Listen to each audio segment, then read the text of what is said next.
Have you ever pondered the intricate dance between state and federal laws, especially when it comes to something as fundamental as your Second Amendment rights?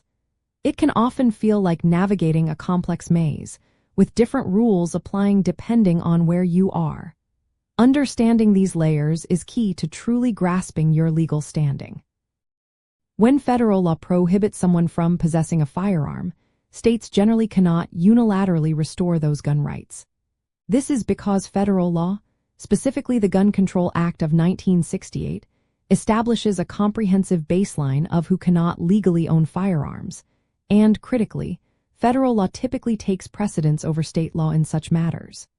This concept is vital for anyone seeking to understand their post-conviction rights.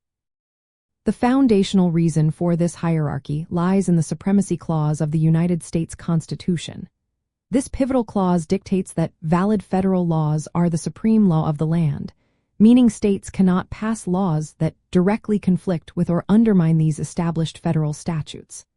The Gun Control Act of 1960, often referred to as the GCA, is a primary example of such a federal law. It prohibits firearm possession for several specific categories of individuals. These include convicted felons, those found guilty of certain domestic violence misdemeanors, and individuals subject to particular restraining orders, among others.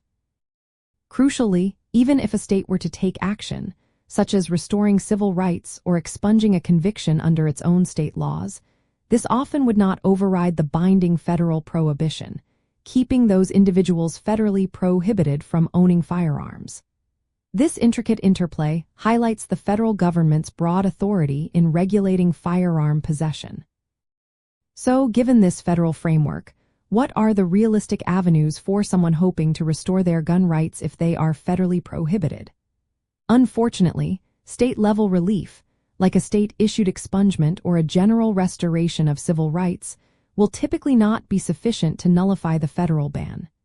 Your most direct, albeit challenging, path would involve seeking relief directly at the federal level. This might entail pursuing a presidential pardon for certain federal offenses, or, in very specific circumstances, demonstrating that your original conviction no longer fits the criteria for a federal prohibition due to subsequent legal developments. This federal process is notably complex, demanding a deep understanding of federal statutes, and often necessitating the guidance of experienced legal counsel specializing in federal gun rights restoration.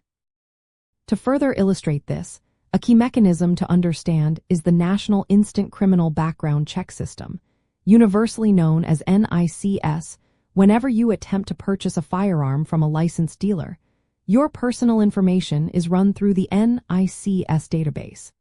This system checks against an array of both federal and state databases for any disqualifying factors. If a federal prohibition exists against you, NICS will unequivocally flag it, regardless of any state-level restorations you might have obtained. Recognizing how these interconnected systems operate is absolutely crucial for anyone attempting to navigate the sensitive landscape of gun rights after a conviction. It emphasizes that both layers of law are actively enforced. In essence, navigating the path to restoring gun rights after a conviction demands a comprehensive understanding of both state and federal legal landscapes. While states can indeed offer various forms of legal relief, federal prohibitions present a substantial and often overriding hurdle that cannot be easily bypassed. Therefore, securing informed and specialized legal guidance is not just helpful but absolutely essential.